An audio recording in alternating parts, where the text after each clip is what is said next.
Hello everyone, and welcome to our first ever Technical Tuesday, where we'll be discussing different topics on technical analysis, different types of bases, different types of model stocks, market in general. We're going to focus each of these sessions. They're going to be brief. They're going to be about half an hour each, and we're going to deep dive into certain aspects of, well, technical analysis, right? It's Technical Tuesday, so what else would we be talking about? Today, we're going to focus on flat bases. Where to find them, how to find them, why they come about, the certain characteristics you want them all to have, well, whatever one it is that you're looking at, certain things that might be a booster for them. So, let's dive in. I'm just going to make my face a little small over here, drag my face down.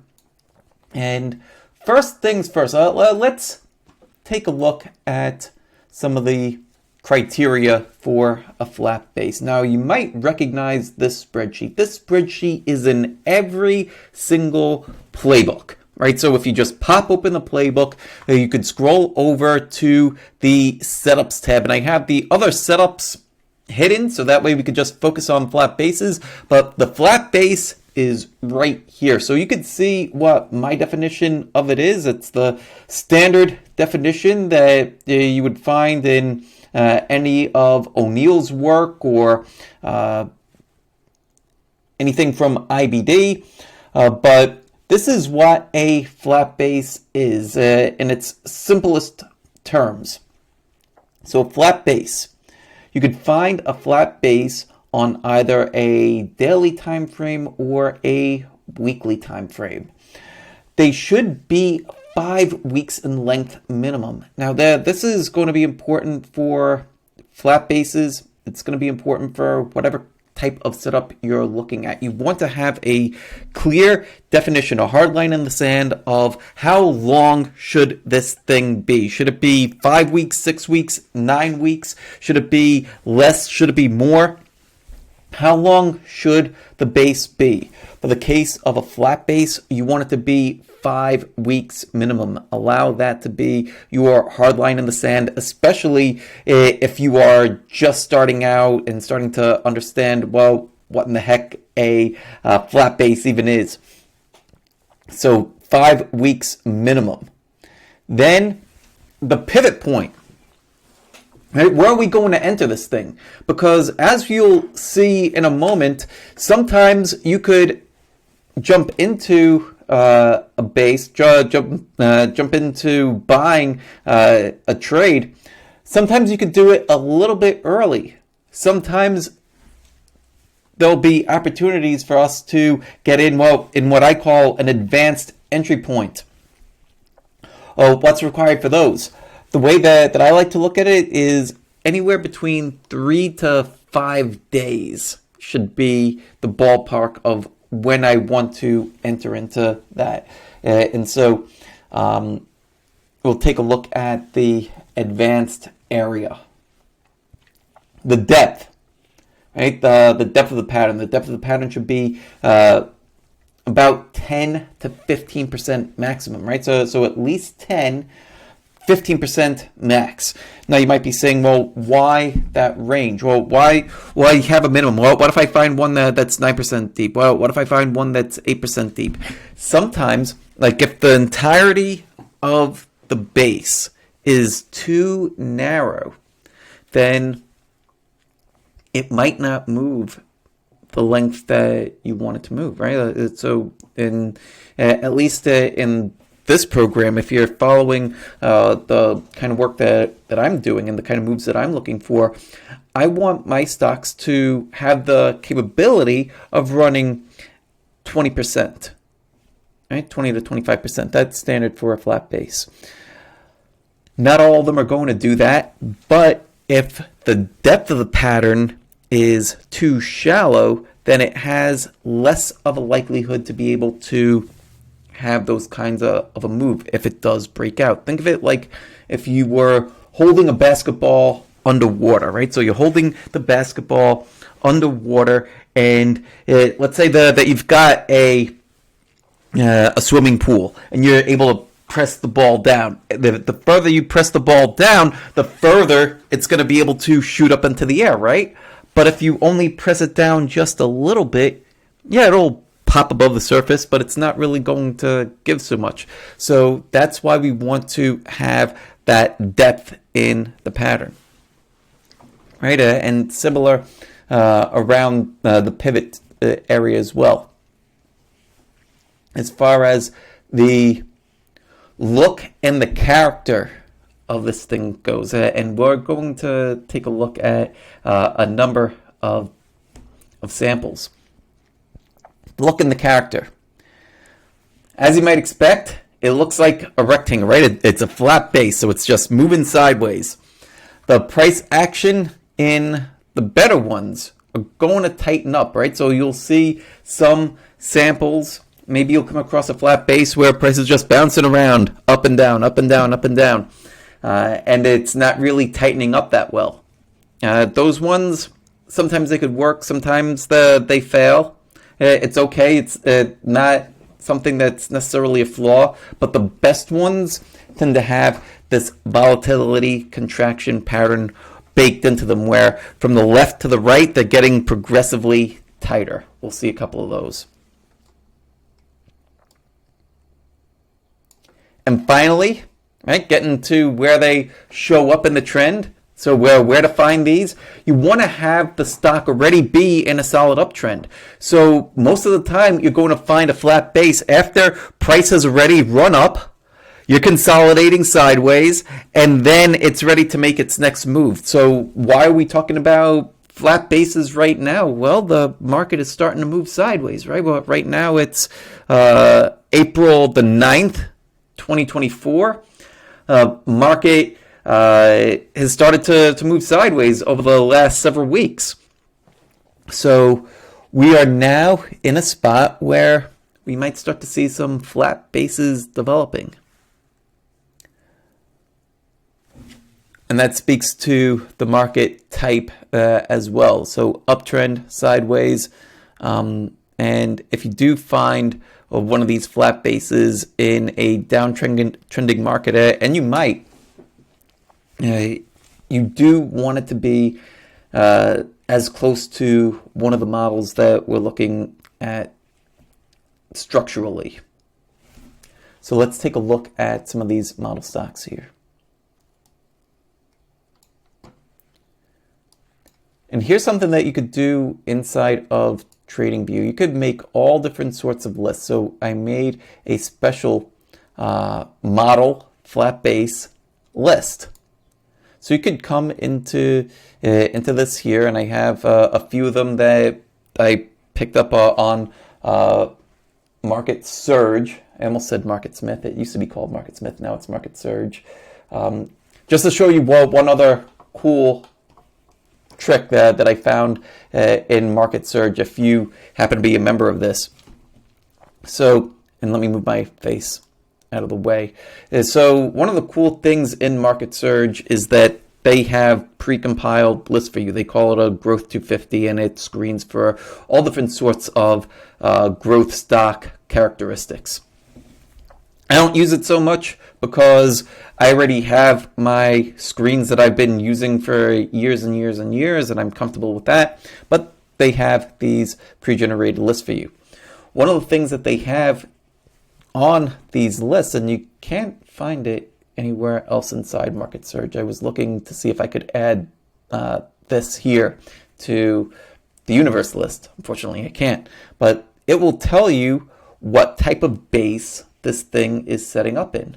So here are all the flat bases that are setting up presently, right? So, and the ones that are flagged over here are the ones that happen to be in the universe list. So I thought, oh, that's convenient. I could still find the ones that are flat bases that are also in the universe list. So I took all of these and I put them over here. And those are the first group that are that are here that we'll take a look at in a little bit. But the ones down here are the models. And something that's cool that TradingView lets you do is add notes.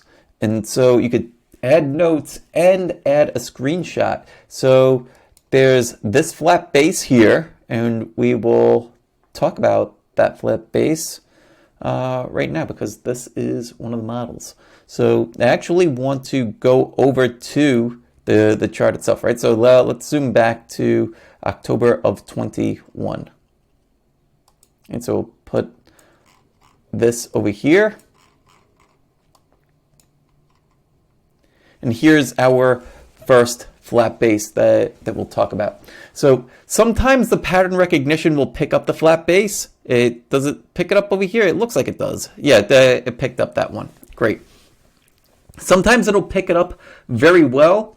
Sometimes there's a little bit of nuance to the base, right? So this is a little bit in addition to, right? Because many of us are using the additional tools and indicators out there. If you have Market Surge, you have the pattern recognition. If you have TradingView, there's pattern recognition that people have built. The one that I like to use is one called Base Finder. That one, my friend Brandon Shapiro made. He goes by Amphibian Trader. If you have TradingView, you could go find that.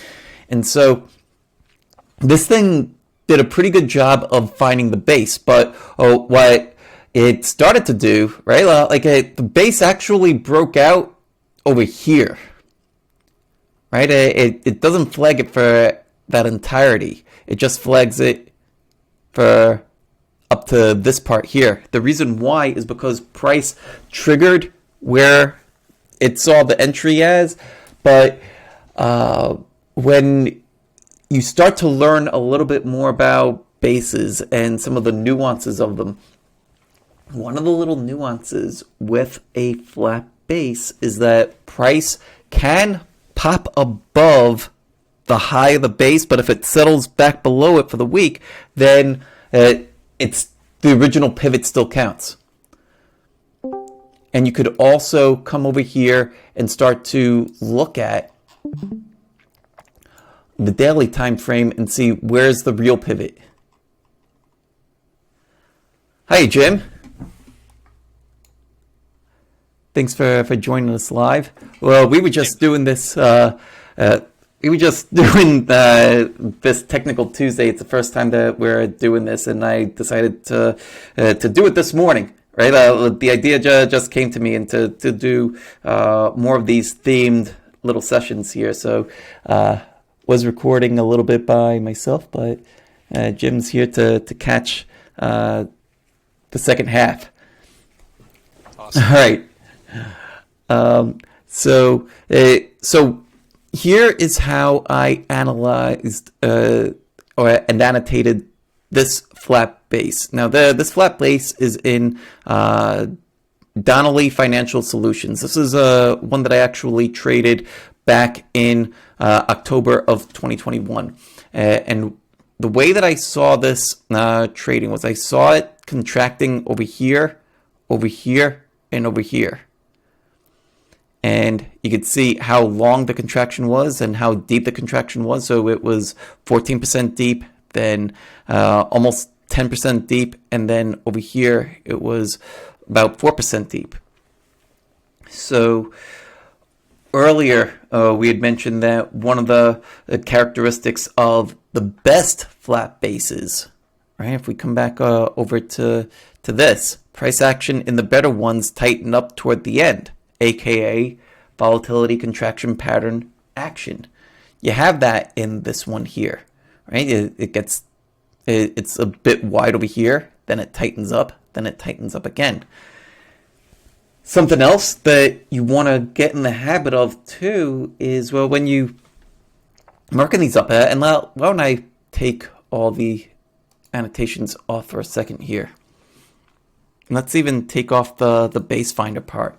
What you want to get into the habit of doing is when you have these charts, and you could look them up. You could use my examples. You could use samples from O'Neill or from anywhere else, and go and see, well, what did they see? How did they see it? And start to mark up their annotations, but use it on a clean chart. So that way you could say, okay, here's where Mike saw this thing tightening up over here. All right, let's add that in. Oh, well, what else did he see over there?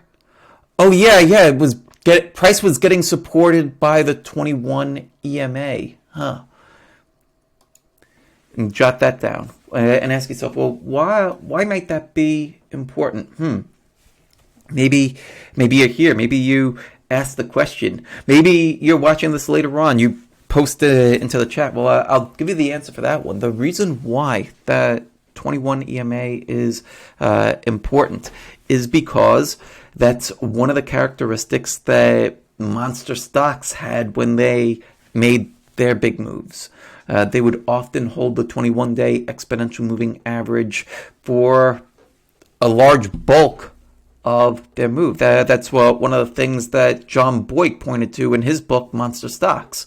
And so that when I started to study that, I started to notice that, hey, that's actually one of the characteristics that happens often inside the base. So one of the things that I like to see inside a base is if price is tightening up, I want to see there have multiple layers of support right around that last little contraction, because if price does break out, right, and let's say that the breakout fails, then it's got to go through a whole bunch of layers in order to break the pattern, right? So if price came over here like it did and then fell through all this, well, then it's really violating so many things in here, right? It violated not just the shorter term moving averages, the 5, the 10. It also violates the 21. It also violates this price structure, and it also violates that whole volatility contraction pattern that we were seeing, right? Because price went from wide and loose, got a little bit tighter, then it got tighter, and then it would be out of character if price started to get loose again, right? So there's all these multiple violations, and that's how and why you want to see volatility contracting as you go. Another thing, too, is that as price is contracting in this way, it's also a sign that there's less and less and less selling pressure coming in. Because think about it, if there's a lot of selling pressure coming in, then that's where you're going to have this wild action. But when there's almost like less interest in it, that's where price could start to contract. And then as price contracts, then it only takes just a tiny little bit of demand to pop it out. And quite often you end up with a bunch of demand popping it out. And you can see that in the volume here.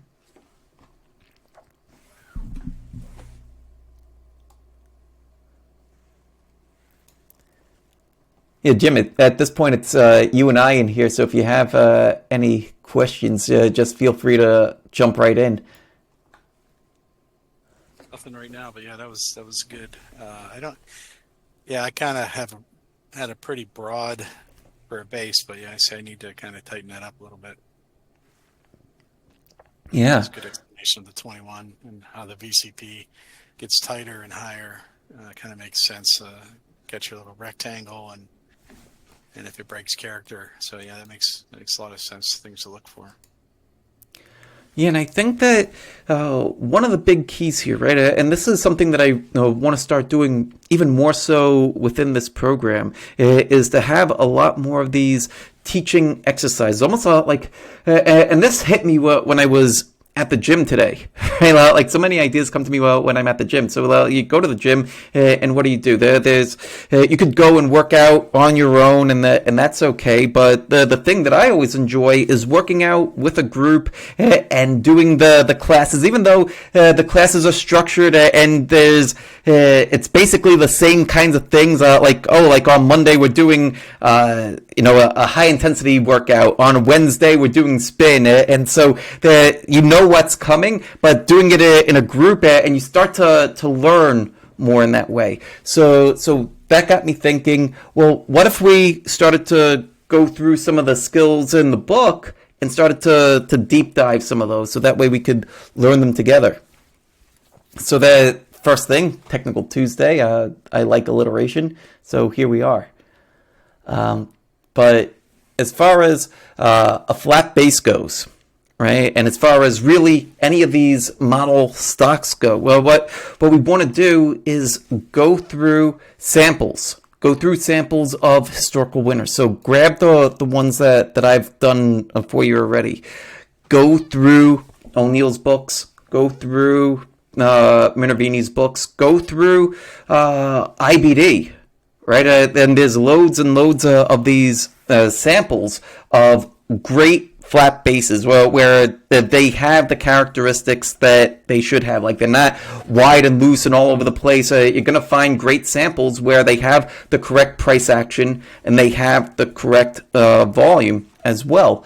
And then from there, look at them on your own chart, because when you look at them on your own chart, you're going to have all of the indicators that you normally look at. And then from there, you could start to pick up on the things that you see throughout it, right? So start off by jotting down the things that, okay, here's what Mike said about this over here. Okay, he mentions a 21 EMA. He mentions a relative strength line. But then also take a look at the things that you look at. Like, let's say that you're somebody that looks at candlesticks, right? Like you notice that I'm using open, actually, no, not open. I have just high-low close bars, right? Like that's what O'Neill looked at. That's what I learned to use. But maybe you're somebody that uses candlesticks. So maybe you start to find some little nuance that I don't have on here. In the candlesticks, great. Jot those kinds of things down, so that way when you go and you find something else in the future, right? Like so, let's say let's flip to AAON, right? This is one that was setting up in a flat base right here. You know, let's put the base finder back on. There's the flat base.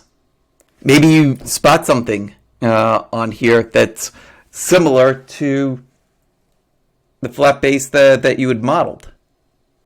Or maybe you find some other flat base that is a bit wonky, right? Or maybe it looks okay, but then you compare it to the model that you had and you're like, oh, there's actually 3 or 4 things over here that are out of whack compared to the model that I had. Maybe I should let this one go and wait for one that is a lot closer to the model.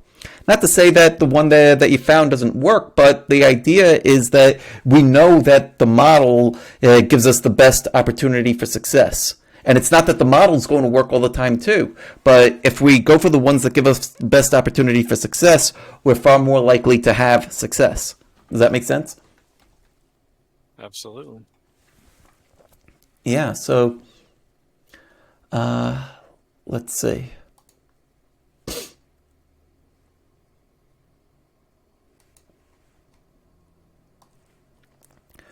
Yeah, well, we took a look at one model. Well, we saw one that was setting up right now. And this actually had a halfway decent breakout the other day. And what happened? Price is right back to the pivot. And right back to the pivot on heavier volume. So this is one where perhaps you counted as a failure, right? Or at least a squat. This is something where to add even more nuance to the conversation, right? Because there's going to be all different people watching this. There's going to be some people that are watching this that have several years of experience under their belts. There's going to be some people that are watching this that are just starting out. One of the nuances of how to trade, now we're talking a little bit about trade management in here. So this halfway decent looking flat base, right? It was getting support around the 21 EMA like we were looking at before. The relative strength line near its highs as price was breaking out. Those are good things. The price action was tightened up over here on the right side, and then it popped out, and it popped out on heavier volume over here, slightly above average. Price is pulling back in to where you bought it. So what should we do? Well, one thing to note on this is that we're in a very choppy environment, Right? There's a number of ways to tell when you're in a choppy environment. It's a little bit outside the scope of this conversation, but if we're looking at the general market and we're taking a look at all the other stocks that are in our portfolio or on a watch list, you could see it right there. You could see how price is behaving, and it just so happens that we're in a very choppy period, and having action like this is happening quite frequently. So the way that I treat this is I will sell into strength far more rapidly than I would during periods where the market is moving up steadily.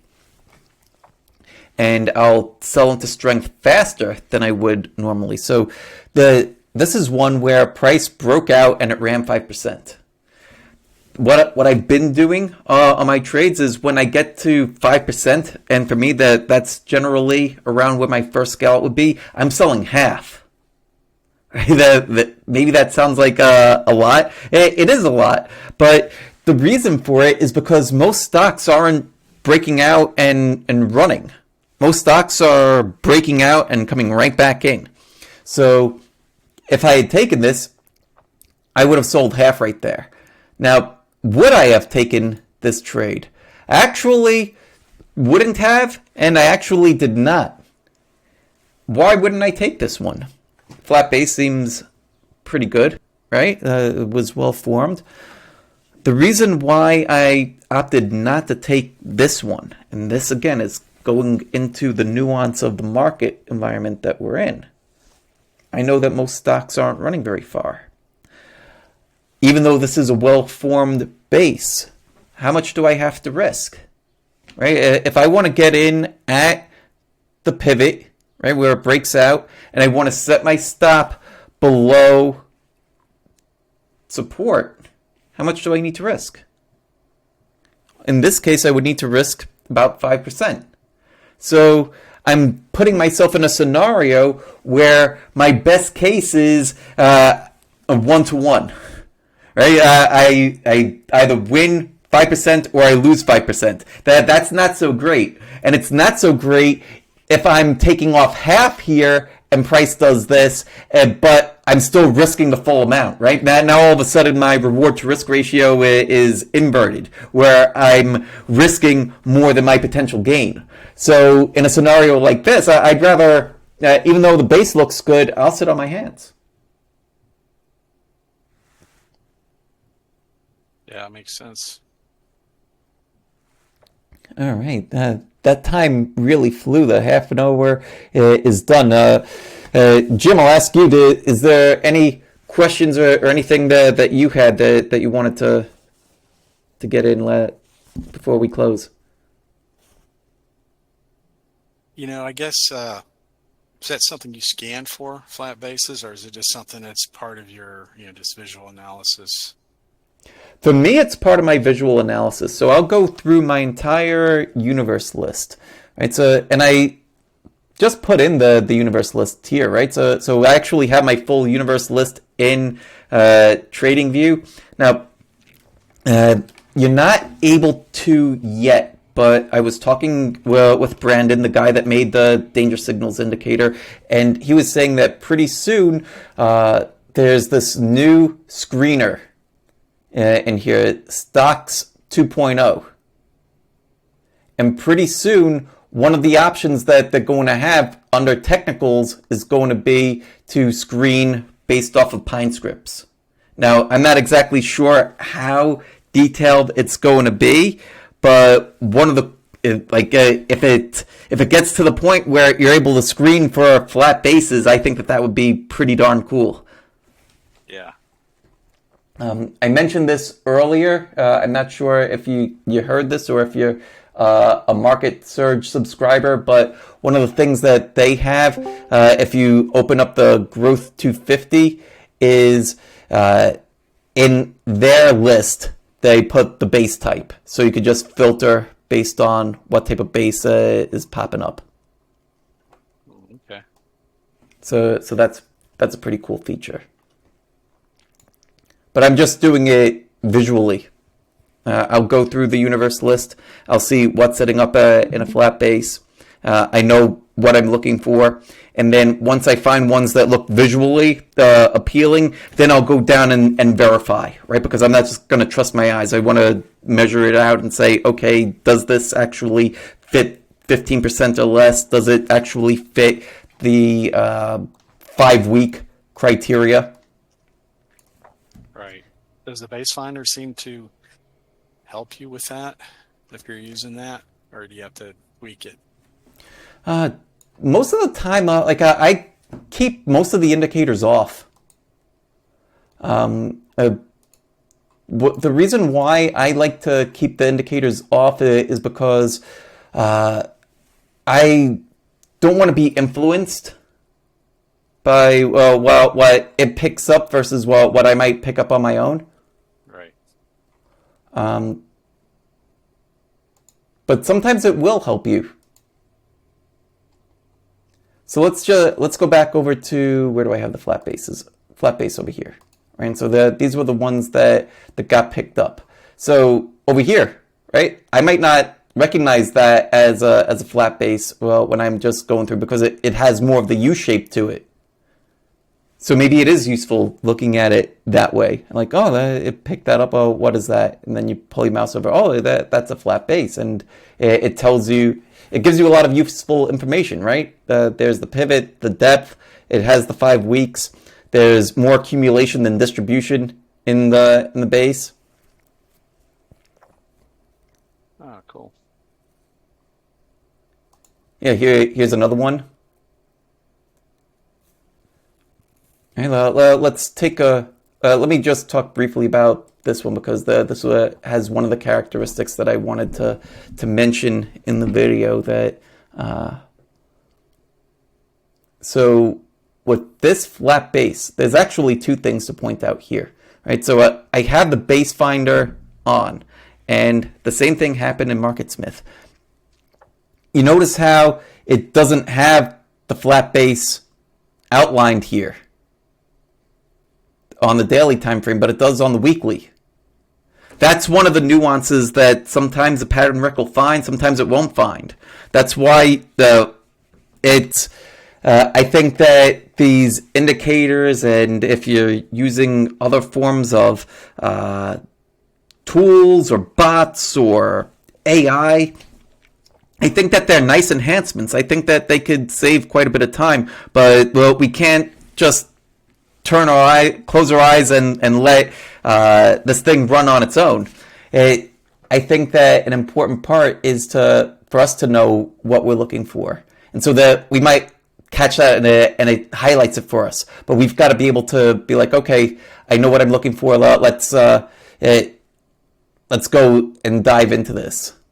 Right. So this one here, it's a flat base, 11% deep, 5 weeks long. It says stage 4. I wouldn't count this as stage 4. Right? It's saying that it's the 4th time that it's made a base, and it might be going back who knows how long. Right? But I would actually count this as first stage. I think that this whole pattern in here reset the entire count. At most, I would count this as second stage. Maybe this counts as a base. So at most, this is a second stage. I would probably count this as a first stage base. And the thing that I saw in here is that price came down, started to consolidate, and I would much rather get in down here than wait for the classic pivot. Do you know why? Can you guess why? What did we mention before about that purple line down there, the 21 EMA? Oh, what does that act as? Yeah. Acts as support, right? So if this is acting as support, then if I buy in over here, I'm a lot closer to knowing if this is wrong or not, right? Because if price does a U-turn, and if price broke out and then came back in, I'm a lot closer to knowing that, okay, this is wrong. Versus it breaks out up here, it could come back in and it'll take me a while to know. Yeah. Your thesis was wrong, so yep. Makes sense. That's just the way that I like to do it too. Like I wouldn't say that there's a better way, or right, because again, there's so many people that are coming into this program, all different skill levels and backgrounds and everything. So if you look at this and you're like, oh, like I'm so used to buying at the classic pivot, and that's what works for me. Perfect. Keep doing what works for you. What works for me is buying closer to the danger zone, so that way if price does one of those U-turns, then I know that the pattern is flawed. I'd rather be in the pattern until the pattern is broken. So that's why I prefer to get in a little bit lower down here. Yeah, tighter risk too. Makes a lot of sense. All right, so we're a little bit over. It's about 2:39 here. That's about we recorded for about 40 minutes. So we'll wrap things up. Hopefully this is helpful. Hopefully most people will be watching the recording of this. So I'll have the recording up later today. But let me know if this is something that you enjoy doing. If you would prefer to have more of these focus sessions on, and we'll do far more than just technical analysis. We will go into each one of the 8 essential skills that are outlined in the book. So we'll one day could be mindset. One day we could focus on some specific aspect of journaling, right? So the purpose of these shorter sessions is to go deep into something, and we're working together, and then we could come back and use the forum to have longer discussions afterwards. But let me know what you think about this and this format in general. Constantly trying to improve the program, make it as valuable as it possibly can be for you. And yeah, keep me posted. Awesome. I love it. All right, great. All right, well, we have 2 votes. Let me know what your vote is when you're watching the recording. I'll see you guys later. See you.